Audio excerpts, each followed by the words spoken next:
নমস্কার, ইচ্ছে উড়ানে সকলকে স্বাগত। আজ আমরা যে গল্পটি পড়ব সেই গল্পটির নাম অতসী মামি। গল্পটি লিখেছেন মানিক বন্দ্যোপাধ্যায়। যে শোনে সেই বলে, হ্যাঁ শোনবার মতো বটে। বিশেষ করে আমার মেজ মামা, তার মুখে কোনো কিছুর এমন উচ্ছ্বসিত প্রশংসা খুব কম শুনেছি। শুনে শুনে ভারী কৌতূহল হলো, কি এমন বাঁশি বাজায় লোকটা যে সবাই এমনভাবে প্রশংসা করে। একদিন শুনতে গেলাম, মামার কাছ থেকে একটা পরিচয়পত্র সঙ্গে নিলাম। আমি থাকি বালিগঞ্জে, আর যাঁর বাঁশি বাজানোর ওস্তাদির কথা বললাম তিনি থাকেন ভবানীপুর অঞ্চলে। মামার কাছে নাম শুনেছিলাম যতীন, উপাধিটা শোনা হয়নি। আজ পরিচয়পত্রের উপরে পুরো নাম দেখলাম, যতীন্দ্রনাথ রায়। বাড়িটা খুঁজে বার করে আমার তো চক্ষু স্থির। মামার কাছে যতীনবাবুর এবং তার বাঁশি বাজানোর যেরকম উচ্ছ্বসিত প্রশংসা শুনেছিলাম, তাতে মনে হয়েছিল লোকটা নিশ্চয়ই একজন কেষ্টবিষ্টু গোছের কেউ হবেন। আর কেষ্টবিষ্টু গোছের একজন লোক বৈকুণ্ঠ বা মথুরার রাজপ্রাসাদ না হোক, অন্তত বেশ বড় আর ভদ্র চেহারা একটা বাড়িতে বাস করেন, এও তো শতসিদ্ধ কথা। কিন্তু বাড়িটা যে গলিতে সেটার কথা না হয় ছেড়েই দিলাম। এই যে ইট বার করা তিনকালের বুড়োর মতো নড়বড়ে একটা ইটের খাঁচা, সামনেটার চেহারায় যদি এরকম, ভিতরটা না জানি কী রকম হবে। উয়ে ধরা দরজায় কড়া নাড়লাম। একটু পরেই দরজা খুলে যে লোকটি সামনে এসে দাঁড়ালেন, তাকে দেখে মনে হলো ছাই গাদা নাড়তেই যেন একটা আগুন বার হয়ে পড়ল। খুব রোগা, গায়ের রঙও অনেকটা ফ্যাকাশে হয়ে গেছে। তবু একদিন চেহারাখানা কীরকম ছিল অনুমান করা শক্ত নয়। এখনো যা আছে অপূর্ব। বছর 30 বয়স, কি কিছু কম। মলিন হয়ে আসা গায়ের রং অপূর্ব, শরীরের গড়ন অপূর্ব, মুখের চেহারা অপূর্ব, আর সব মিলিয়ে যে রূপ তাও অপূর্ব। তার চেয়ে অপূর্ব চোখ দুটি, চোখে চোখে চাইলে যেন নেশা লেগে যায়। পুরুষেরও তাহলে সৌন্দর্য থাকে। ইট বার করা নোনা ধরা দেওয়াল আর উইয়ে ধরা দরজা, তার মাঝখানে লোকটিকে দেখে আমার মনে হলো ভারী সুন্দর একটা ছবিকে কে যেন অতি বিশ্রী একটা ফ্রেমে বাঁধিয়েছে। বললেন, আমি ছাড়া বাড়িতে তো কেউ নেই, সুতরাং আমাকেই চান। কিন্তু কি চান? আমার মুগ্ধ চিত্তে কে যেন একটা ঘা দিল। কি বিশ্রী গলার স্বর, কর্কশ। কথাগুলি মোলায়েম, কিন্তু লোকটির গলার স্বর শুনে মনে হলো যেন আমায় গালাগালি দিচ্ছেন। ভাবলাম, নির্দোষ সৃষ্টি বিধাতার কুষ্টিতে লেখে না, এমন চেহারায় ওই গলা। সৃষ্টিকর্তা যত বড় কারিগর হন, কোথায় কি মানায় সে জ্ঞানটা তার একদম নেই। বললাম, আপনার নাম তো যতীন্দ্রনাথ রায়, আমি হরেনবাবুর ভাগ্নে। পরিচয়পত্রখানা বাড়িয়ে দিলাম।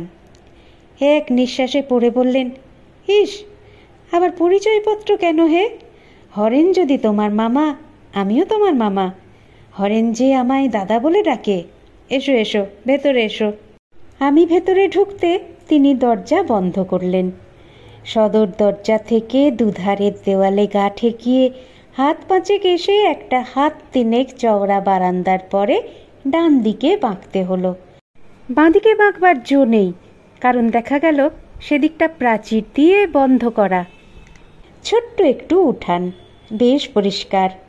প্রত্যেক উঠানের 4টে করে পাশ থাকে, এটারও তাই আছে দেখলাম। দুপাশে দুখানা ঘর এ বাড়িরই অঙ্গ। একটা দিক প্রাচীর দিয়ে বন্ধ করা, অপর দিকে অন্য এক বাড়ির একটা ঘরের পেছন দিক। জানলা দরজার চিহ্ন মাত্র নেই, প্রাচীরেরই সামিল। আমার নবলব্ধ মামা ডাকলেন, অতসী, আমার ভাগ্নে এসেছে, এ ঘরে একটা মাদুর বিছিয়ে দিয়ে যাও, ও ঘরটা বড় অন্ধকার। এ ঘর মানে আমরা যে ঘরের সামনে দাঁড়িয়েছিলাম, ও ঘর মানে ওদিককার ঘরটা। সেই ঘর থেকে বেরিয়ে এলেন এক তরুণী, মস্ত ঘোমটায় মুখ ঢেকে। যতীন মামা বললেন, এ কি, ঘোমটা কেন? আরে এই যে ভাগ্নে। মামির ঘোমটা ঘুচবার লক্ষণ নেই দেখে আবার বললেন, ছি ছি, মামি হয়ে ভাগ্নের কাছে ঘোমটা টেনে কলাবউ সাজবে? এবার মামির ঘোমটা উঠল। দেখলাম আমার নতুন পাওয়া মামিটি মামারই উপযুক্ত স্ত্রী বটে। মামি এই ঘরের মেঝেতে মাদুর বিছিয়ে দিলেন। ঘরে তক্তপোষ, টেবিল, চেয়ার ইত্যাদির বালাই নেই। একপাশে একটা রংচটা ট্রাঙ্ক আর একটা কাঠের বাক্স। দেয়ালের এক কোণ থেকে আর এক কোণ পর্যন্ত একটা দড়ি টাঙানো, তাতে একটি মাত্র ধুতি ঝুলছে। একটা পেরেকে একটা আধময়লা খদ্দরের পাঞ্জাবি লটকানো। যতীন মামার সম্পত্তি। গোটা দু বছর আগেকার ক্যালেন্ডারের ছবি। একটাতে এখনও চৈত্র মাসের তারিখ লেখা কাগজটা লাগানো রয়েছে। ছিঁড়ে ফেলতে বোধহয় কারো খেয়াল হয়নি। যতীন মামা বললেন, একটু সুজি টুজি থাকে তো ভাগ্নেকে করে দাও, না থাকে এক কাপ চাই খাবে ক্ষণ। বললাম, কিছু দরকার নেই যতীন মামা, আপনার বাঁশি শুনতে এসেছি। বাঁশির সুরেই খিদে মিটবে এখন। যদিও খিদে পাইনি মোটেই, বাড়ি থেকে খেয়ে এসেছি। যতীন মামা বললেন, বাঁশি? বাঁশি তো এখন আমি বাজাই না। বললাম, সে হবে না, আপনাকে শোনাতেই হবে। উনি বললেন, তাহলে বসো, রাত্রি হোক, সন্ধ্যার পর ছাড়া আমি বাঁশি ছুঁই না। আমি বললাম, কেন? যতীন মামা মাথা নেড়ে বললেন, কেন জানি না ভাগ্নে, দিনের বেলা বাঁশি বাজাতে পারি না, আজ পর্যন্ত কোনো দিন বাজাইনি। হ্যাঁ গো অতসী, বাজিয়েছি? অতসী মামি মৃদু হেসে বললেন, না। যেন প্রকাণ্ড একটা সমস্যার সমাধান হয়ে গেল এমনিভাবে যতীন মামা বললেন, তবে? আমি বললাম, মোটে 5টা বেজেছে, সন্ধে হবে 7টায়। এতক্ষণ বসে থেকে কেন আপনাদের অসুবিধে করব, ঘুরে টুরে সন্ধ্যার পর আসবো এখন। যতীন মামা বললেন, কি যে বলো ভাগ্নে, অসুবিধেটা কি হে? পাড়ার লোকে তো বয়কট করেছে অপবাদ দিয়ে, তুমি থাকলে তবু কথা কয়ে বাঁচব। আমি বললাম, পাড়ার লোকে কি অপবাদ দিয়েছে মামা? অতসী মামির দিকে চেয়ে যতীন মামা হাসলেন। বলবো নাকি ভাগ্নেকে কথাটা অতসী? পাড়ার লোকে কি বলে জানো ভাগ্নে? বলে, অতসী আমার বিয়ে করা বউ নয়। চোখের পলকে হাসি মুছে রাগে যতীন মামা গড় গড় করতে লাগলেন। লক্ষ্মী ছাড়া বজ্জাত লোক পাড়ার ভাগ্নে, রীতিমতো দলিল আছে বিয়ের, কেউ কি তা দেখতে চাইবে? যত সব। ত্রস্তভাবে অতসী মামি বললে, কি যাতা বলছো? যতীন মামা বললেন, ঠিক ঠিক, ভাগ্নে নতুন লোক, তাকে এসব কথা বলা ঠিক হচ্ছে না, ভারী রাগ হয় কি না? বলে হাসলেন। হঠাৎ বললেন, তোমরা যে কেউ কারোর সঙ্গে কথা বলছো না গো? মামি মৃদু হেসে বললে, কি কথা বলবো? যতীন মামা বললেন, এই নাও, কি কথা বলবে তাও কি আমায় বলে দিতে হবে নাকি? যা হোক কিছু বলে শুরু করো, গড় গড় করে কথা আপনি এসে যাবে। মামি বললে, তোমার নামটা কি ভাগ্নে? যতীন মামা সশব্দে হেসে উঠলেন।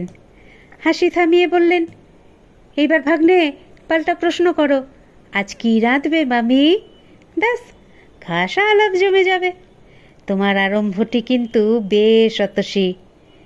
মামির মুখ লাল হয়ে উঠল। আমি বললাম, অমন বিশ্রী প্রশ্ন আমি কখনো করব না মামি, আপনি নিশ্চিন্ত থাকুন, আমার নাম সুরেশ। যতীন মামা বললেন, সুরেশ কিনা সুরের রাজা, তাই সুর শুনতে এত আগ্রহ নয় ভাগ্নে? হঠাৎ উঠে দাঁড়িয়ে বললেন, ইস, ভুবনবাবু যে 2 টাকা ফেরত দেবে বলেছিল আজ, নিয়ে আসি, 2 দিন বাজার হয়নি। বসো ভাগ্নে, মামির সঙ্গে গল্প করো, 10 মিনিটের মধ্যেই আসছি। ঘরের বাইরে গিয়ে বললেন, দোরটা দিয়ে দাও অতসী, ভাগ্নে ছেলে মানুষ, কেউ তোমার লোভে ঘরে ঢুকলে ঠেকাতে পারবে না। মামির মুখ আরক্ত হয়ে উঠল এবং সেটা গোপন করতে চট করে উঠে গেল। বাইরে তার চাপা গলা শুনলাম, কি যে রসিকতা করো না, ছি। মামা কি জবাব দিলে শোনা গেল না।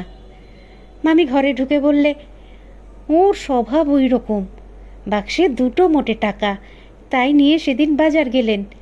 বললাম একটা থাক। জবাব দিলেন কেন? রাস্তায় ভুবনবাবু চাইতে টাকা 2 তাকে দিয়ে খালি হাতে ঘরে ঢুকলেন। আমি বললাম, আশ্চর্য লোক তো। মামি বললে, ওই রকমই। আর দেখো ভাই। বললাম, ভাই নয়, ভাগ্নে। মামি বললে, তাও তো বটে, আগে থাকতেই যে সম্বন্ধটা পাতিয়ে বসে আছো। ওর ভাগ্নে না হয়ে আমার ভাই হলেই বেশ হতো, কিন্তু সম্পর্কটা নতুন করে পাতো না। এখনো তো 1 ঘন্টাও হয়নি, জমাট বাঁধেনি। আমি বললাম, কেন? মামি ভাগ্নে তো বেশ ভালো সম্পর্ক। মামি বললে, আচ্ছা তবে তাই, কিন্তু আমার একটা কথা তোমার রাখতে হবে ভাগ্নে, তুমি ওর বাঁশি শুনতে চেও না। বললাম, তার মানে? বাঁশি শুনতেই তো এলাম। মামির মুখ গম্ভীর হলো, বললে, কেন এলে? আমি ডেকেছিলাম? তোমাদের জ্বালায় কি আমি গলায় দড়ি দেব? আমি অবাক হয়ে মামির মুখের দিকে চেয়ে রইলাম, কথা জোগায় না। মামি বললে, তোমাদের একটু শখ মেটাবার জন্য উনি আত্মহত্যা করছেন, দেখতে পাও না? রোজ তোমরা একজন না একজন এসে বাঁশি শুনতে চাইবে। রোজ গলা দিয়ে রক্ত পড়লে মানুষ কদিন বাঁচে? রক্ত? রক্ত নয়, দেখবে, বলে মামি চলে গেল। ফিরে এলো একটা গামলা হাতে করে। গামলার ভেতরে জমাট বাঁধা খানিকটা রক্ত। মামি বললে, কাল উঠেছিল, ফেলতে মায়া হচ্ছিল তাই রেখে দিয়েছি। রেখে কোনো লাভ নেই জানি, তবু। আমি অনুতপ্ত হয়ে বললাম, জানতাম না মামি, জানলে কখনো শুনতে চাইতাম না। ইস, এই জন্যেই মামার শরীর এত খারাপ। মামি বললে, কিছু মনে করো না ভাগ্নে, অন্য কারোর সঙ্গে তো কথা হয় না, তাই তোমাকে এই গায়ের ঝাল মিটিয়ে বলে নিলাম। তোমার আর দোষ কি, আমার অদৃষ্ট। আমি বললাম, এত রক্ত পড়ে তবু মামা বাঁশি বাজান? মামি দীর্ঘ নিঃশ্বাস ফেলে বললে, হ্যাঁ, পৃথিবীর কোনো বাধাই ওর বাঁশি বাজানো বন্ধ করতে পারবে না। কত বলেছি, কত কেঁদেছি, শোনেন না। আমি চুপ করে রইলাম। মামি বলে চলল, কতদিন ভেবেছি বাঁশি ভেঙে ফেলি, কিন্তু সাহস হয়নি। বাঁশির বদলে মদ খেয়েই নিজেকে শেষ করে ফেলবেন, নয়তো যেখানে যা আছে সব বিক্রি করে বাঁশি কিনে না খেয়ে মরবেন। মামি শেষ কথাগুলো যেন গুমড়ে গুমড়ে কেঁদে ঘরের চারিদিকে ঘুরে বেড়াতে লাগলো। আমি কথা বলতে গেলাম, কিন্তু ফুটল না। মামি একটা দীর্ঘ নিঃশ্বাস ফেলে বললে, অথচ ওই একটা ছাড়া আমার কোনো কথাই ফেলেন না। আগে আকণ্ঠ মদ খেতেন, বিয়ের পর যেদিন মিনতি করে মদ ছাড়তে বললাম, সেদিন থেকে ও জিনিস ছোঁয়াই ছেড়ে দিলেন, কিন্তু বাঁশির বিষয়ে কোনো কথাই শোনেন না। আমি বলতে গেলাম, মামি। মামি বোধহয় শুনতেই পেল না, বলে চলল, একবার বাঁশি লুকিয়ে রেখেছিলাম, সে কি ছটফট করতে লাগলেন যেন ওর সর্বস্ব হারিয়ে গেছে। বাইরে কড়া নাড়ার শব্দ হলো। মামি দরজা খুলতে গেল। যতীন মামা ঘরে ঢুকতে ঢুকতে বললেন, দিলে না টাকা অতসী, বললে পরশু যেতে। পিছন থেকে মামি বললে, সে আমি আগেই জানি। যতীন মামা বললেন, দোকানদারটাই বা কি পাজি, 1 পো সুজি চাইলাম, দিল না। মামার বাড়ি এসে ভাগ্নেকে দেখছি খালি পেটে ফিরতে হবে। মামি ম্লান মুখে বললে, সুজি দেয়নি, ভালোই করেছে, শুধু জল দিয়ে তো আর সুজি হয় না। ঘি নেই? কবে আবার ঘি আনলে তুমি? তাও তো বটে, বলে যতীন মামা আমার দিকে চেয়ে হাসলেন, দিব্য সপ্রতিভ হাসি।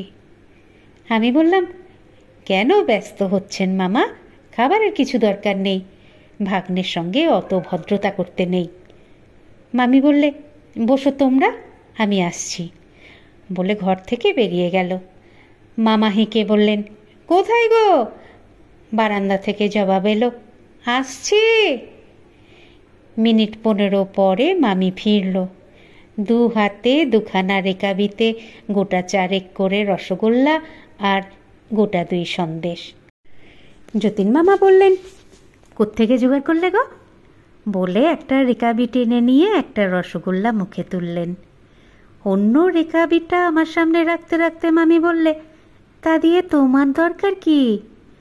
যতীন মামা নিশ্চিন্তভাবে বললেন, কিছু না, যা খিদেটা পেয়েছে, ডাকাতি করেও যদি এনে থাকো কিচ্ছু দোষ হয়নি। স্বামীর প্রাণ বাঁচাতে সাধ্যি অনেক কিছুই করে। আমি কুণ্ঠিত হয়ে বলতে গেলাম, কেন মিথ্যে? বাধা দিয়ে মামি বললে, আবার যদি ওইসব শুরু করো ভাগ্নে, আমি কেঁদে ফেলব।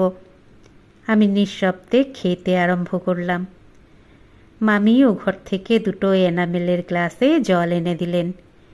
প্রথম রসগোল্লাটা গিলেই মামা বললেন, ওয়াক, কি বিশ্রী রসগোল্লা, রইল পড়ে, খেও তুমি, নয়তো ফেলে দিও। দেখি সন্দেশটা কেমন? সন্দেশ মুখে দিয়ে বললেন, হ্যাঁ, এই জিনিসটা ভালো, এটা খাবো। বলে সন্দেশ 2টো তুলে নিয়ে রেকাবিটা ঠেলে দিয়ে বললেন, যাও, তোমার সুজির ঢিপি ফেলে দিওক্ষণ নর্দমায়। অতসী মামির চোখ ছলছল করে এলো। মামার ছলটুকু আমাদের কারুর কাছেই গোপন রইল না। কেন যে এমন খাসা রসগোল্লাও মামার কাছে সুজির ঢিপি হয়ে গেল, বুঝে আমার চোখে প্রায় জল আসবার উপক্রম হলো। মাথা নিচু করে রেকাবিটা শেষ করলাম। মাঝখানে একবার চোখ তুলতেই নজরে পড়ল মামি মামার রেকাবিটা দরজার উপরে তাকে তুলে রাখছে। সন্ধ্যার অন্ধকার ঘনিয়ে এলে মামি ঘরে ঘরে প্রদীপ দেখালো, ধুনো দিল। আমাদের ঘরে একটা প্রদীপ জ্বালিয়ে দিয়ে মামি চুপ করে দাঁড়িয়ে কি যেন ভাবতে লাগলো। যতীন মামা হেসে বললেন, আরে লজ্জা কিসের? নিত্যকার অভ্যাস, বাদ পড়লে রাতে ঘুম হবে না, ভাগ্নের কাছে লজ্জা করতে নেই। আমি বললাম, আমি না হয়। মামি বলল, বসো, উঠতে হবে না, অত লজ্জা নেই আমার। বলে গলায় আঁচল দিয়ে মামার পায়ের কাছে মাটিতে মাথা ঠেকিয়ে প্রণাম করল। লজ্জায় সুখে তৃপ্তিতে আরক্ত মুখখানি নিয়ে অতসী মামি যখন উঠে দাঁড়ালো, আমি বললাম, দাঁড়াও মামি, একটা প্রণাম করে নিই। মামি বললে, না না, ছি ছি। বললাম, ছি ছি নয় মামি, আমার নিত্যকার অভ্যাস না হতে পারে, কিন্তু তোমায় প্রণাম না করে যদি আজ বাড়ি ফিরি, রাত্রে আমার ঘুম হবে না ঠিক। বলে মামির পায়ে হাত দিয়ে প্রণাম করলাম। যতীন মামা হো হো করে হেসে উঠলেন। মামি বললে, দেখো ভাগ্নের কাণ্ড। যতীন মামা বললেন, ভক্তি হয়েছে গো, সকাল সন্ধ্যা স্বামীকে প্রণাম করো জেনে শ্রদ্ধা হয়েছে ভাগ্নের। কি যে বলো, বলে মামি পলায়ন করল। বারান্দা থেকে বলে গেল, আমি রান্না করতে গেলাম। যতীন মামা বললেন, এইবার বাঁশি শোনো। আমি বললাম, থাকবে, কাজ নেই মামা, শেষে আবার রক্ত পড়তে আরম্ভ করবে। যতীন মামা বললেন, তুমিও শেষে ঘ্যান ঘ্যান প্যান প্যান আরম্ভ করলে ভাগ্নে, রক্ত পড়বে তো হয়েছে কি, তুমি শুনলেও আমি বাজাবো, না শুনলেও বাজাবো। তুমি হয় রান্নাঘরে মামির কাছে গিয়ে বসে কানে আঙুল দিয়ে থাকো গে। কাঠের বাক্সটা খুলে বাঁশিটা বের করলেন, বললেন, বারান্দায় চলো, ঘরে বড় শব্দ হয়। নিজেই বারান্দায় মাদুরটা তুলে এনে বিছিয়ে দিলেন। দেয়ালে ঠেস দিয়ে বসে বাঁশিটা মুখে তুললেন। হঠাৎ আমার মনে হলো আমার ভেতরে যেন একটা উন্মাদ, একটা খ্যাপা উদাসীন ঘুমিয়েছিল, আজ বাঁশির সুরে জেগে উঠল। বাঁশির সুর এসে লাগে কানে, কিন্তু আমার মনে হলো বুকের তলেও যেন সাড়া পৌঁছেছে। অতি তীব্র বেদনার মধুরতম আত্মপ্রকাশ কেবল বুকের মাঝে গিয়ে পৌঁছয়নি, বাইরের এই ঘরদোরকেও যেন স্পর্শ করে জীবন্ত করে তুলেছে, আর আকাশকে বাতাসকে মৃদুভাবে স্পর্শ করতে করতে যেন দূরে, বহু দূরে, যেখানে গোটা কয়েক তারা ফুটে উঠেছে, দেখতে পাচ্ছি সেখানে স্বপ্নের মায়ার মধ্যে লয় পাচ্ছে। অন্তরে ব্যথাবোধ করে আনন্দ পাওয়ার যতগুলি অনুভূতি আছে, বাঁশির সুর যেন তাদের সঙ্গে কোলাকুলি আরম্ভ করেছে। বাঁশি শুনেছি ঢের, বিশ্বাস হয়নি এই বাঁশি বাজিয়ে একদিন এক কিশোরীর কুল, মান, লজ্জা, ভয় সব ভুলিয়ে দিয়েছিল, যমুনাতে উজান বইয়েছিল। আজ মনে হলো আমার যতীন মামার বাঁশিতে সমগ্র প্রাণ যদি আচমকা জেগে উঠে, নিরর্থক এমন ব্যাকুল হয়ে ওঠে, তবে সেই বিশ্ব বাঁশির বাদকের পক্ষে ওই দুটি কাজ আর এমন কি কঠিন। দেখি মামি কখন এসে নিঃশব্দে ওদিকের বারান্দায় বসে পড়েছে। খুব সম্ভব ওই ঘরটাই রান্নাঘর, কিংবা রান্নাঘরে যাবার পথ ওই ঘরের ভেতর দিয়ে। যতীন মামার দিকে চেয়ে দেখলাম খুব সম্ভব সংজ্ঞা নেই।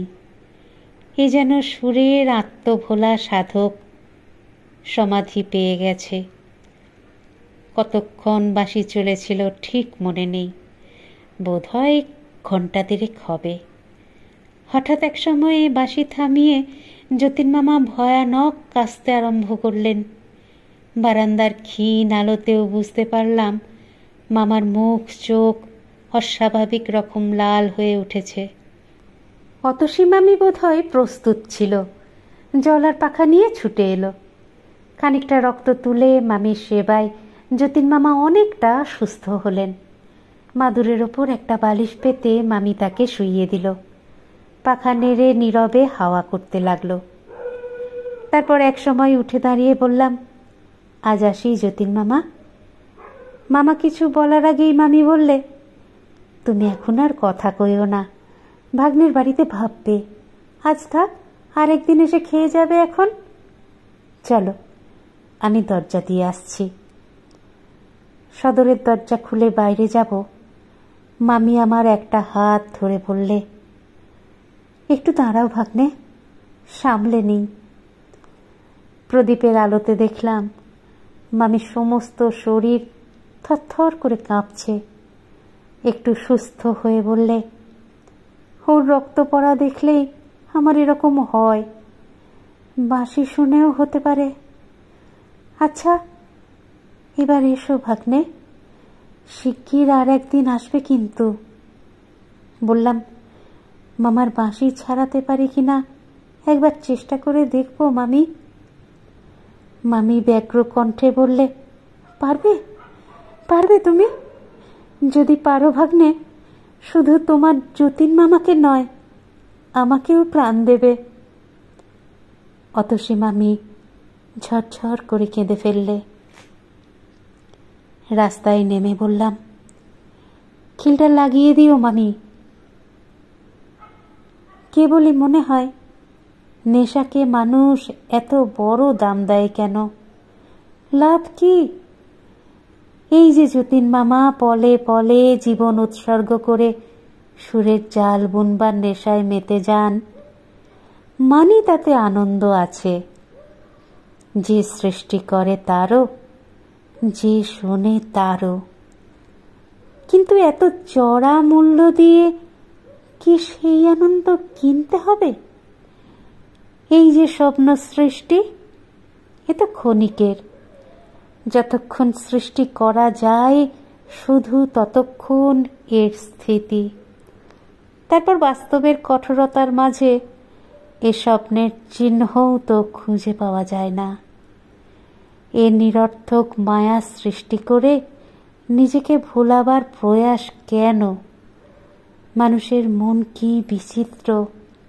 আমারও ইচ্ছে করে যতীন মামার মতো সুরের আলোয় ভুবন ছেয়ে ফেলে, সুরের আগুন গগনে বেয়ে তুলে পলে পলে নিজেকে শেষ করে আনি। লাভ নেই, নাই বা থাকলো। এতদিন জানতাম আমিও বাঁশি বাজাতে জানি, বন্ধুরা শুনে প্রশংসাও করে এসেছে। বাঁশি বাজিয়ে আনন্দও যে পায় না তা নয়, কিন্তু যতীন মামার বাঁশি শুনে এসে মনে হলো বাঁশি বাজানো আমার জন্যে নয়। এক একটা কাজ করতে এক একজন লোক জন্মায়, আমি বাঁশি বাজাতে জন্মাইনি। যতীন মামা ছাড়া বাঁশি বাজাবার অধিকার কারও নেই। থাকতে পারে কারো অধিকার, কারো কারো বাঁশি হয়তো যতীন মামার বাঁশির চেয়েও মনকে উতলা করে তোলে, আমি তাদের চিনি না। একদিন বললাম, বাঁশি শিখিয়ে দেবে মামা? যতীন মামা হেসে বললে, বাঁশি কি শেখাবার জিনিস ভাগ্নে, ও শিখতে হয়। তা ঠিক, আর শিখতেও হয় মন দিয়ে, প্রাণ দিয়ে, সমগ্র সত্তা দিয়ে, নইলে আমার বাঁশি শেখার মতোই সে শিক্ষা ব্যর্থ হয়ে যায়। অতসী মামিকে সেদিন বিদায় নেবার সময় যে কথা বলেছিলাম সে কথা ভুলিনি, কিন্তু কি করে যে যতীন মামার বাঁশি ছাড়াবো ভেবে পেলাম না। অথচ দিনের পর দিন যতীন মামা যে এই সর্বনাশ নেশায় পলে পলে মরণের দিকে এগিয়ে যাবেন সে কথা ভাবতেও কষ্ট হলো। কিন্তু করা যায় কি? মামির প্রতি যতীন মামার যে ভালোবাসা তার বোধ হয় তল নেই। মামির কান্নায় যখন ঠেলেছেন তখন আমার সাধ্য কি তাকে ঠেকিয়ে রাখি। একদিন বললাম, মামা আর বাঁশি বাজাবেন না। যতীন মামা চোখ বড় করে বললেন, বাঁশি বাজাবো না? বলো কি ভাগ্নে, তাহলে বাঁচবো কি করে? বললাম, গলা দিয়ে রক্ত উঠছে, মামি কত কাঁদে। তা আমি কি করব, একটু আধটু কাঁদা ভালো, বলে হাঁকলেন, অতসী, অতসী। মামি এলো। মামা বললেন, কান্না কি জন্যে শুনি? বাঁশি ছেড়ে দিয়ে আমায় মরতে বলো নাকি? তাতে কান্না বাড়বে, কমবে না। মামি ম্লান মুখে চুপ করে দাঁড়িয়ে রইল। মামা বললেন, জানো ভাগ্নে, এই অতসীর জ্বালায় আমার বেঁচে থাকা ভার হয়ে উঠেছে। কোত্থেকে উড়ে এসে জুড়ে বসলেন, নড়বার নাম নেই। ওর ভার ঘাড়ে না থাকলে বাঁশি বগলে মনের আনন্দে দেশে বিদেশে ঘুরে বেড়াতাম। বেড়ানো টেড়ানো সব মাথায় উঠেছে। মামি বললে, যাও না বেড়াতে, আমি ধরে রেখেছি। রাখো নি বলে মামা এমনিভাবে চাইলেন যেন নিজের চোখে তিনি অতসী মামিকে খুন করতে দেখেছেন, আর মামি এখন তার সম্মুখেই সে কথা অস্বীকার করছে। মামির চোখে জল এলো, অশ্রুজড়িত কণ্ঠে বললে, অমন করো তো আমি একদিন। মামা একেবারে জল হয়ে গেলেন। আমার সামনেই মামির হাত ধরে কোঁচার কাপড় দিয়ে চোখ মুছিয়ে দিয়ে বললেন, ঠাট্টা করছিলাম, সত্যি বলছি অতসী। চট করে হাত ছাড়িয়ে মামি চলে গেল। আমি বললাম, কেন মিথ্যে চটালেন মামিকে? যতীন মামা বললেন, চটেনি, লজ্জায় পালালো। কিন্তু একদিন যতীন মামাকে বাঁশি ছাড়তে হলো, মামিই ছাড়ালো। মামির একদিন হঠাৎ টাইফয়েড জ্বর হলো। সেদিন বুঝি জ্বরের 17 দিন। সকাল 9টা বাজে। মামি ঘুমুচ্ছে, আমি তার মাথায় আইস ব্যাগটা চেপে ধরে আছি। যতীন মামা একটা টুলে বসে ম্লান মুখে চেয়ে আছেন। রাত্রি জেগে তার শরীর আরও শীর্ণ হয়ে গেছে, চোখ দুটি লাল হয়ে উঠেছে, মুখে খোঁচা খোঁচা দাড়ি, চুল উস্কো খুস্কো। হঠাৎ টুল ছেড়ে উঠে মামার ট্রাঙ্কটা খুলে বাঁশিটা বার করলেন। আজ 17 দিন এটা বাক্সেই বন্ধ ছিল। সবিস্ময়ে বললাম, বাঁশি কি হবে মামা? ছেঁড়া পামসুতে পা ঢুকোতে ঢুকোতে মামা বললেন, বেচে দিয়ে আসবো। তার মানে? যতীন মামা ম্লান হাসি হেসে বললেন, তার মানে ডাক্তার বোসকে আর একটা কল দিতে হবে। বললাম, বাঁশি থাক, আমার কাছে টাকা আছে। প্রত্যুত্তরে শুধু একটু হেসে যতীন মামা পেরেকে টাঙানো জামাটা নিয়ে নিলেন। যদি দরকার পড়ে ভেবে পকেটে কিছু টাকা এনেছিলাম। মিথ্যা চেষ্টা। আমার মেজ মামা কতবার কত বিপদে যতীন মামাকে টাকা দিয়ে সাহায্য করতে চেয়েছেন। যতীন মামা একটি পয়সা নেয়নি। বললাম, কোথাও যেতে হবে না মামা, আমি কিনবো বাঁশি। মামা ফিরে দাঁড়ালেন, বললেন, তুমি কিনবে ভাগ্নে? বেশ তো। বললাম, কত দাম? বললেন, 135 কিনেছি, 100 টাকায় দেব। বাঁশি ঠিক আছে, কেবল সেকেন্ড হ্যান্ড এই যা। বললাম, আপনি না সেদিন বলেছিলেন মামা, এরকম বাঁশি খুঁজে পাওয়া দায়, অনেক বেছে আপনি কিনেছেন, আমি 135 দিয়েই ওটা কিনব। যতীন মামা বললেন, তা কি হয়, পুরনো জিনিস। বললাম, আমাকে কি জোচ্চোর পেলেন মামা, আপনাকে ঠকিয়ে কম দামে বাঁশি কিনব? পকেটে 10 টাকার 3টে নোট ছিল, বার করে মামার হাতে দিয়ে বললাম, 30 টাকা আগাম নিন, বাকি টাকাটা বিকেলে নিয়ে আসব। যতীন মামা কিছুক্ষণ স্তব্ধভাবে নোটগুলোর দিকে তাকিয়ে রইলেন, তারপর বললেন, আচ্ছা। আমি অন্যদিকে মুখ ফিরিয়ে নিলাম। যতীন মামার মুখের ভাবটা দেখবার সাধ্য হলো না। যতীন মামা ডাকলেন, ভাগ্নে। ফিরে তাকালাম।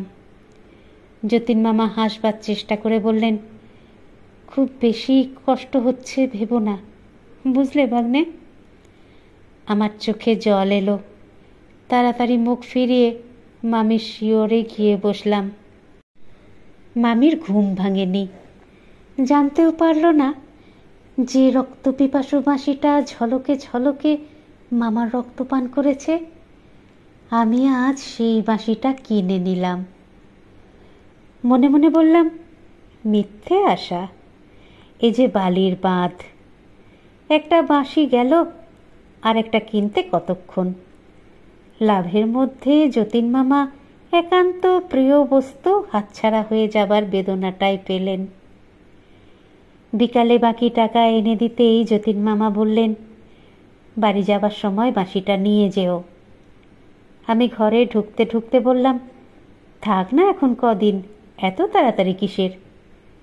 যতীন মামা বললেন, না, পরের জিনিস আমি বাড়িতে রাখি না। বুঝলাম, পরের হাতে চলে যাওয়া বাঁশিটা চোখের ওপরে থাকা তাঁর সহ্য হবে না।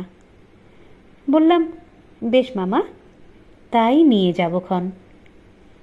মামা ঘাড় নেড়ে বললেন, হ্যাঁ, নিয়েই যেও। তোমার জিনিস এখানে কেন ফেলে রাখবে, বুঝলে না? 19 দিনের দিন মামির অবস্থা সংকটজনক হয়ে উঠল। যতীন মামা টুলটা বিছানার কাছে এনে মামির একটা হাত মুঠো করে ধরে নীরবে তার রোগশীর্ণ ঝরা ফুলের মতো ম্লান মুখের দিকে চেয়েছিলেন। হঠাৎ অতসী মামি বললে, ওগো, আমি বোধহয় আর বাঁচব না। যতীন মামা বললেন, তা কি হয় অতসী, তোমায় বাঁচতেই হবে, তুমি না বাঁচলে আমিও যে বাঁচব না। মামি বললে, বালাই, বাঁচবে বই কি, দেখো আমি যদি নাই বাঁচি, আমার একটা কথা রাখবে? যতীন মামা নত হয়ে বললেন, রাখবো, বলো। বাঁশি বাজানো ছেড়ে দিও, তিল তিল করে তোমার শরীর ক্ষয় হচ্ছে দেখে ওপারে গিয়েও আমার শান্তি থাকবে না, রাখবে আমার কথা? মামা বললেন, তাই হবে অতসী, তুমি ভালো হয়ে ওঠো, আমি আর বাঁশি ছোঁব না। মামির শীর্ণ ঠোঁটে সুখের হাসি ফুটে উঠল। মামার একটা হাত বুকের ওপর টেনে শ্রান্তভাবে মামি চোখ মুজল। আমি বুঝলাম যতীন মামা আজ তাঁর রোগশয্যাগতা অতসীর জন্য কত বড় একটা ত্যাগ করলেন। অতি মৃদুস্বরে উচ্চারিত ওই কটি কথা, তুমি ভালো হয়ে ওঠো, আমি আর বাঁশি ছোঁব না। অন্যে না বুঝুক, আমি তো যতীন মামাকে চিনি, আমি জানি। অতসী মামিও জানে ওই কটি কথার পেছনে কতখানি জোর আছে। বাঁশি বাজাবার জন্য মন উন্মাদ হয়ে উঠলেও যতীন মামা আর বাঁশি ছোবেন না। শেষ পর্যন্ত মামি ভালো হয়ে উঠল। যতীন মামার মুখে হাসি ফুটল। মামি যেদিন পথ্য পেল সেদিন হেসে মামা বললেন, কি গো, বাঁচবে না বলে?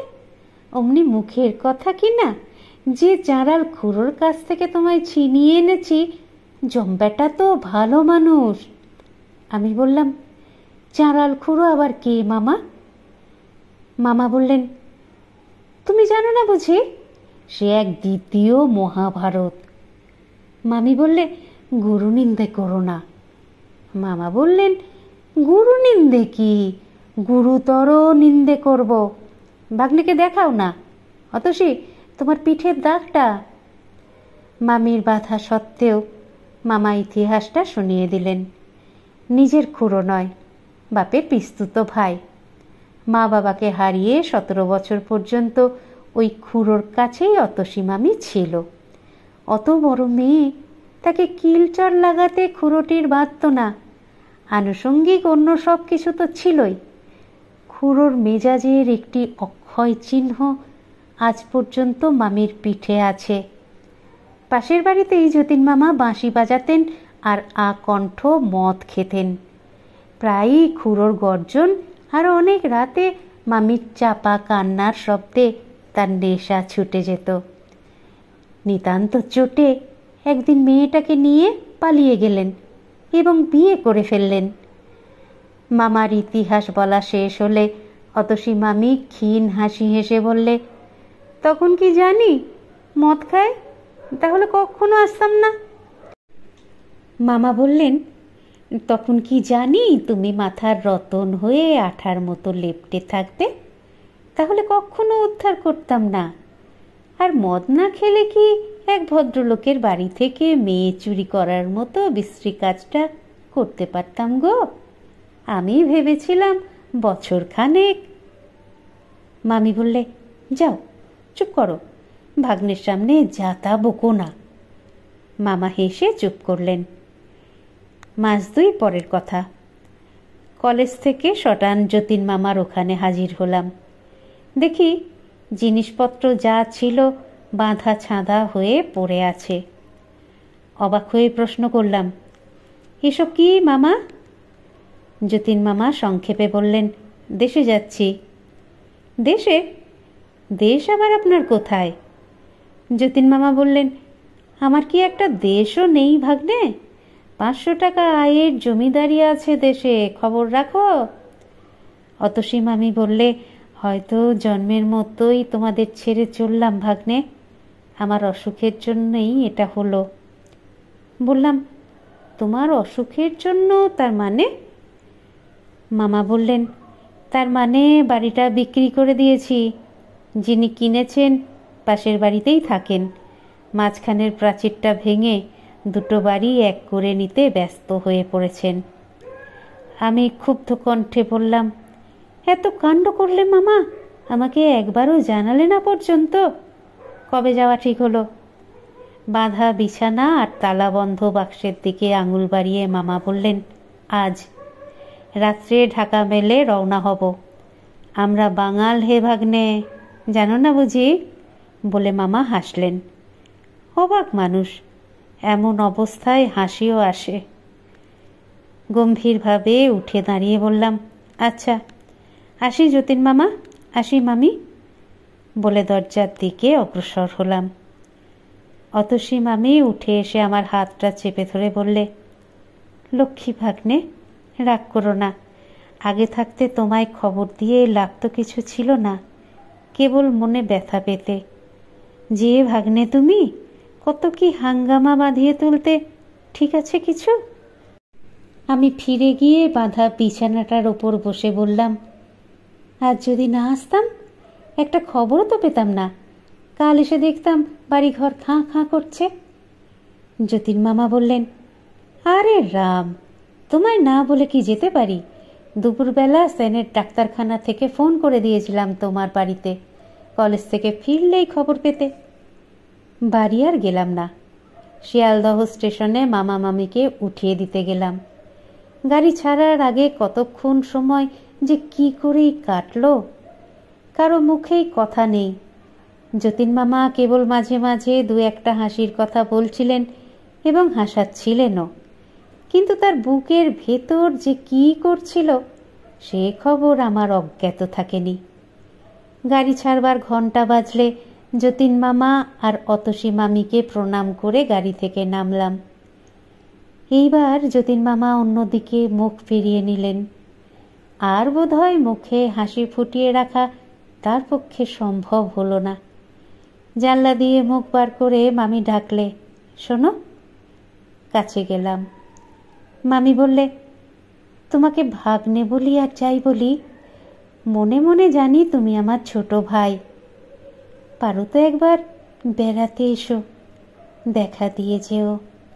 আমাদের হয়তো আর কলকাতা আসা হবে না, জমির ভারী ক্ষতি হয়ে গেছে। যেও কেমন ভাগ্নে? মামির চোখ দিয়ে টপ টপ করে জল ঝরে পড়ল। ঘাড় নেড়ে জানালাম, যাব। বাঁশি বাজিয়ে গাড়ি ছাড়ল। যতক্ষণ গাড়ি দেখা গেল অপলক দৃষ্টিতে চেয়ে রইলাম। দূরের লাল সবুজ আলোকবিন্দুর ওপারে যখন একটি চলন্ত লাল বিন্দু অদৃশ্য হয়ে গেল তখন ফিরলাম। চোখের জলে দৃষ্টি তখন ঝাপসা হয়ে গেছে। মানুষের স্বভাবই এই, যখন যে দুঃখটা পায় তখন সেই দুঃখটাকেই সকলের বড় করে দেখে। নইলে কে ভেবেছিল যে যতীন মামা আর অতসী মামির বিচ্ছেদে 21 বছর বয়সে আমার দু চোখ জলে ভরে গিয়েছিল, সেই যতীন মামা আর অতসী মামি একদিন আমার মনের এক কোণে সংসারের সহস্র আবর্জনার তলে চাপা পড়ে যাবেন। জীবনে অনেকগুলি ওলট পালট হয়ে গেল। যথা সময়ে ভাগ্য আমার ঘাট ধরে যৌবনের কল্পনার সুখস্বর্গ থেকে বাস্তবের কঠিন পৃথিবীতে নামিয়ে দিল। নানা কারণে আমাদের অবস্থা খারাপ হয়ে পড়ল। বালিগঞ্জের বাড়িটা পর্যন্ত বিক্রি করে ঋণ শোধ দিয়ে 80 টাকা মাইনের একটা চাকরি নিয়ে শ্যামবাজার অঞ্চলে ছোট একটা বাড়ি ভাড়া করে উঠে এলাম। মার কাঁদা কাটার ফলে একটা বিয়েও করে ফেললাম। প্রথম সমস্ত পৃথিবীটাই যেন তেতো লাগতে লাগলো। জীবনটা বিস্বাদ হয়ে গেল। আশা আনন্দের এতটুকু আলোড়নও ভেতরে খুঁজে পেলাম না। তারপর ধীরে ধীরে সব ঠিক হয়ে গেল। নতুন জীবনে রসের খোঁজ পেলাম। জীবনের জুয়া খেলায় হার জিতের কথা কদিন আর মানুষ বুকে পুষে রাখতে পারে? যখন এই সব বড় বড় ঘটনা ঘটছে তখন নিজেকে নিয়ে আমি এমনই ব্যাপৃত হয়ে পড়লাম যে কবে এক যতীন মামা আর অতসী মামির স্নেহ পরম সম্পদ বলে গ্রহণ করেছিলাম সে কথা মনে ক্ষীণ হতে ক্ষীণতর হয়ে গেল। 7 বছর পরে আজ কচ্ছিৎ কখনো হয়তো একটা অস্পষ্ট স্মৃতির মতো তাদের কথা মনে পড়ে। মাঝে একবার মনে পড়েছিল যতীন মামাদের দেশে চলে যাওয়ার বছর 3 পরে। সেইবার ঢাকা মেলে কলিশন হয়। মৃতদের নামের মাঝে যতীনচন্দ্র রায় নামটা দেখে খুব ঘা লেগেছিল। সে কথা আজও মনে আছে। ভেবেছিলাম একবার গিয়ে দেখে আসব, কিন্তু হয়নি। সেদিন অফিস থেকে ফিরে দেখি আমার স্ত্রীর কঠিন অসুখ। মনে পড়ে যতীন মামার দেশের ঠিকানায় একটা পত্র লিখে এই ভেবে মনকে সান্ত্বনা দিয়েছিলাম, ও নিশ্চয়ই আমার যতীন মামা নয়।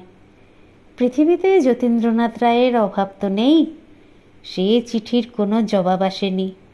স্ত্রীর অসুখের হিড়িকে কথাটাও আমার মন থেকে মুছে গিয়েছিল। তারপর গড়িয়ে গড়িয়ে আরও 4টে বছর কেটে গেছে। আমার ছোট বোন বিনার বিয়ে হয়েছিল ঢাকায়। পুজোর সময় বিনাকে তারা পাঠালে না। অগ্রহায়ণ মাসে বিনাকে আনতে ঢাকা গেলাম, কিন্তু আনা হলো না। গিয়েই দেখি বিনার শাশুড়ির খুব অসুখ। আমি যাবার আগের দিন হু হু করে জ্বর এসেছে। ডাক্তার আশঙ্কা করছেন নিউমোনিয়া। ছুটি ছিল না, ক্ষুণ্ণ হয়ে একাই ফিরলাম। গোয়ালন্দে স্টিমার থেকে নেমে ট্রেনের একটা ইন্টারে ভিড় কম দেখে উঠে পড়লাম। 2টি মাত্র ভদ্রলোক, এক কোণে র্যাপার মুড়ি দেওয়া একটি স্ত্রীলোক। খুব সম্ভব এদের একজনের স্ত্রী। জিনিসপত্রের একান্ত অভাব। খুশি হয়ে একটা বেঞ্চিতে কম্বলের ওপর চাদর বিছিয়ে বিছানা করলাম।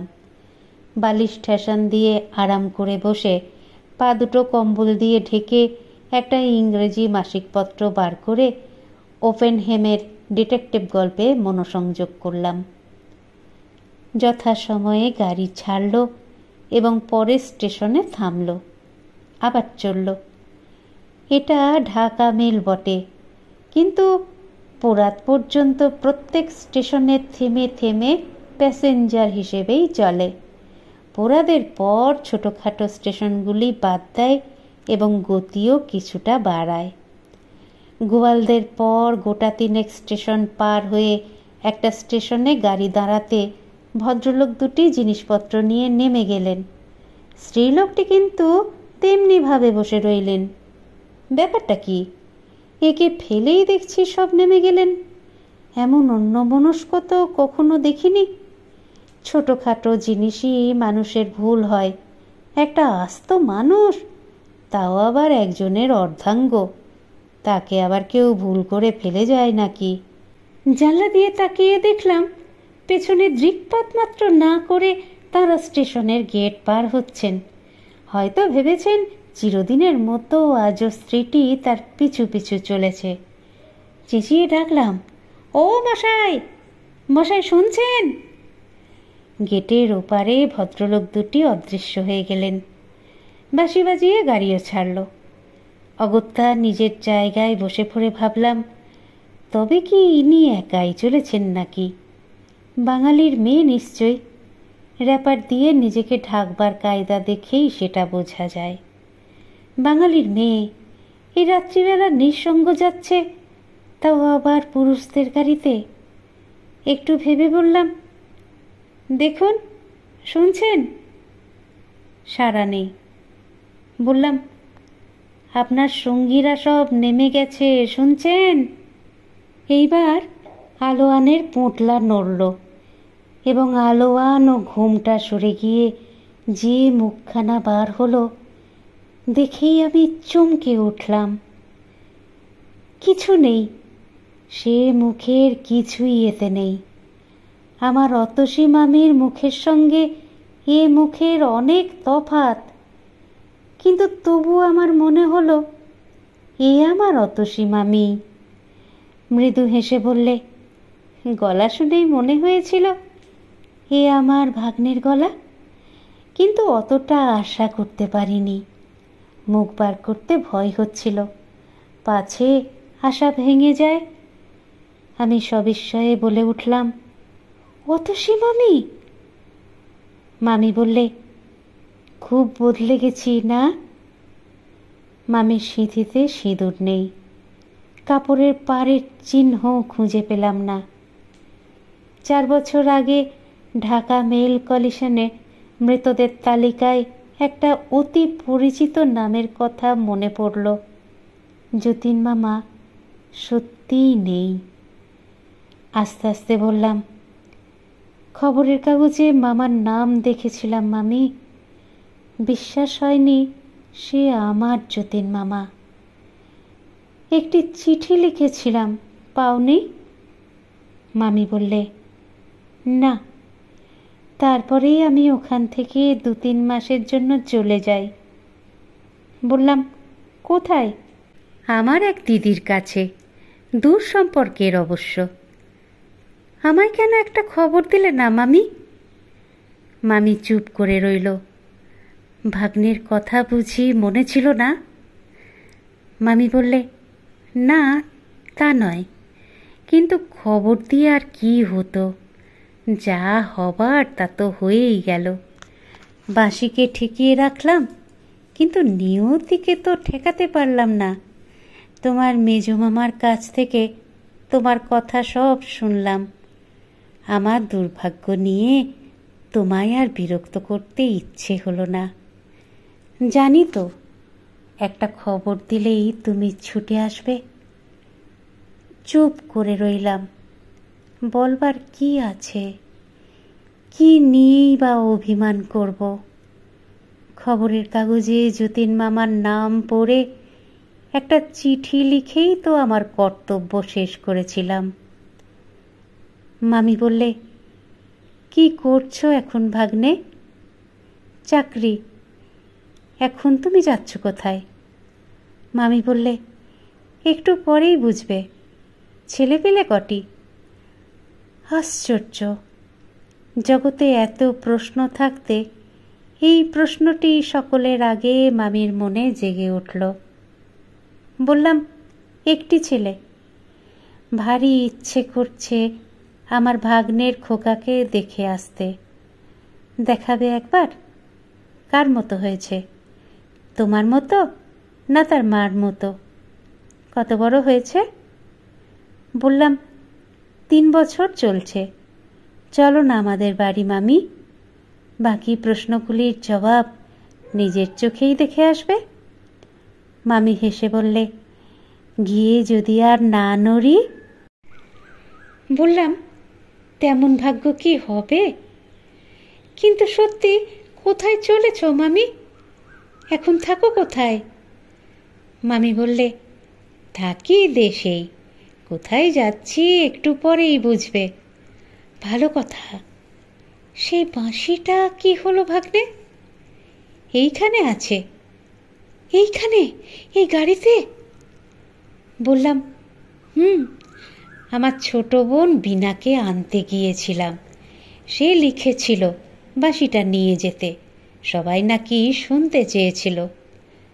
মামি বললে, তুমি বাজাতে জানো নাকি?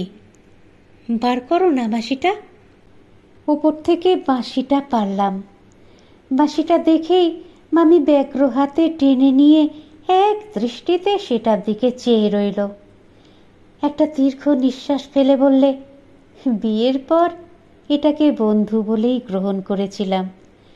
মাঝখানে এর চেয়ে বড় শত্রু আমার ছিল না। আজ আবার এটাকে বন্ধু মনে হচ্ছে।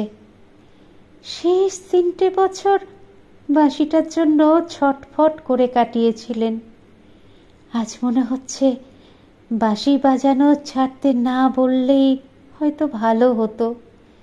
বাঁশির ভেতর দিয়ে মরণকে বরণ করলে তবু শান্তিতে যেতে পারতেন। শেষ কটা বছর এত মনোকষ্ট ভোগ করতে হতো না। বাঁশির অংশগুলো লাগিয়ে মামি মুখে তুলল। পরক্ষণে ট্রেনের ঝমঝমানি ছাপিয়ে চমৎকার বাঁশি বেজে উঠল। পাকা গুণীর হাতের স্পর্শ পেয়ে বাঁশি যেন প্রাণ পেয়ে অপূর্ব বেদনাময় সুরের জাল বুনে চলল। আমার বিস্ময়ের সীমা রইল না। এ তো অল্প সাধনার কাজ নয়। যাত্রার হাতে বাঁশি তো এমন অপূর্ব কান্না কাঁদে না। মামির চক্ষু ধীরে ধীরে নিমীলিত হয়ে গেল। তার দিকে চেয়ে ভবানীপুরের একটি অতি ক্ষুদ্র বাড়ির প্রদীপের স্বল্পালোকে বারান্দার দেওয়ালে ঠেস দেওয়া এক সুরসাধকের মূর্তি আমার মনে জেগে উঠল। মাঝে 7টা বছর কেটে গেছে। যতীন মামার যে অপূর্ব বাঁশির সুর একদিন শুনেছিলাম, সে সুর মনের তলে কোথায় হারিয়ে গেছে। আজ অতসী মামির বাঁশি শুনে মনে হতে লাগলো সেই হারিয়ে যাওয়া সুরগুলি যেন ফিরে এসে আমার প্রাণে মৃদু গুঞ্জন শুরু করে দিয়েছে। এক সময়ে বাঁশি থেমে গেল। মামির একটা দীর্ঘ নিঃশ্বাস ঝরে পড়ল, আমারও। কতক্ষণ স্তব্ধ হয়ে থেকে বললাম, এই কথাটাও তো গোপন রেখেছিলে। মামি বললে, বিয়ের পর শিখিয়েছিলেন। বাঁশি শিখবার কি আগ্রহই তখন আমার ছিল। তারপর যেদিন বুঝলাম বাঁশি আমার শত্রু, সেই দিন থেকে আর ছুঁইনি। আজ কতকাল পরে বাজালাম, মনে হয়েছিল বুঝি ভুলে গেছি। ট্রেন এসে একটা স্টেশনে দাঁড়ালো। মামি জানলা দিয়ে মুখ বার করে আলোর গায়ে লেখা স্টেশনের নামটা পড়ে ভেতরে মুখ ঢুকিয়ে বললে, পরের স্টেশনে আমি নেমে যাব ভাগ্নে। পরের স্টেশনে কেন? মামি বললে, আজ কত তারিখ জানো? বললাম, 17ই অঘ্রাণ। মামি বললে, 4 বছর আগে আজকের দিনে। বুঝতে পারছো না তুমি? মুহূর্তে সব দিনের আলোর মতো স্বচ্ছ হয়ে গেল। ঠিক 4 বছর আগে এই 17ই অঘ্রাণ ঢাকা মেলে কলিশন হয়েছিল। সেদিনও এমনি সময়ে এই ঢাকা মেলটির মতো সেই গাড়িটি শত শত নিশ্চিন্ত আরোহীকে পলে পলে মৃত্যুর দিকে টেনে নিয়ে যাচ্ছিল। বলে উঠলাম, মামি। মামি স্থির দৃষ্টিতে আমার মুখের দিকে চেয়ে থেকে বললে, সামনে স্টেশনের অল্প দিকে লাইনের ধারে কঠিন মাটির ওপর তিনি মৃত্যু যন্ত্রণায় ছটফট করছিলেন। প্রত্যেক বছর আজকের দিনটিতে আমি ওই তীর্থ দর্শন করতে যাই। আমার কাছে আর কোনো তীর্থের এতটুকু মূল্য নেই। হঠাৎ জানলার কাছে সরে গিয়ে বাইরের দিকে আঙুল বাড়িয়ে মামি বলে উঠল, ওইখানে দেখতে পাচ্ছ না? আমি তো স্পষ্ট দেখতে পাচ্ছি তিনি যন্ত্রণায় ছটফট করতে করতে একটু স্নেহ শীতল স্পর্শের জন্য ব্যস্ত হয়ে রয়েছেন। একটু জলের জন্যেই হয়তো। উফ মাগো, আমি তখন কোথায়? 2 হাতে মুখ ঢেকে মামি ভেতরে এসে বসে পড়ল। ধীরে ধীরে গাড়িখানা স্টেশনের ভেতর ঢুকল। বিছানাটা গুটিয়ে নিয়ে আমি বললাম, চলো মামি, আমি তোমার সঙ্গে যাব। মামি বললে, না। আমি বললাম, এই রাত্রে তোমাকে একলা যেতে দিতে পারবো না আমি। মামির চোখ জ্বলে উঠল। ছি, তোমার তো বুদ্ধির অভাব নেই ভাগ্নে। আমি কি সঙ্গী নিয়ে সেখানে যেতে পারি? সেই নির্জন মাঠে সমস্ত রাত আমি তার সঙ্গ অনুভব করি। সেখানে কি কাউকে নিয়ে যাওয়া যায়? ওইখানের বাতাসে যে তার শেষ নিঃশ্বাস রয়েছে। অবুঝ হয়েও না। গাড়ি দাঁড়ালো। বাঁশিটা তুলে নিয়ে মামি বললে, এটা নিয়ে গেলাম ভাগ্নে। এটার উপর তোমার চেয়ে আমার দাবি বেশি। দরজা খুলে অতসী মামি নেমে গেলেন। আমি নির্বাক হয়ে চেয়ে রইলাম। আবার বাঁশি বাজিয়ে গাড়ি ছাড়ল। খোলা দরজাটা একটা করুণ শব্দ করে আছড়ে বন্ধ হয়ে গেল। আপনাদের মতামত আমাকে সমৃদ্ধ করে, তাই অবশ্যই বলবেন আজকের গল্প পাঠ আপনাদের কেমন লাগলো? যারা চ্যানেলটিকে সাবস্ক্রাইব করেছেন তাদের অসংখ্য ধন্যবাদ। আর যারা এখনো পর্যন্ত সাবস্ক্রাইব করেননি তারা একটু কষ্ট করে সাবস্ক্রাইব করে নিয়ে সঙ্গে থাকুন না প্লিজ। একটু লাইক, শেয়ার এগুলো নিশ্চয়ই বলে দিতে হবে না? সুস্থ থাকবেন, সুন্দর থাকবেন আর অপেক্ষা রাখবেন পরবর্তী গল্পের। নমস্কার।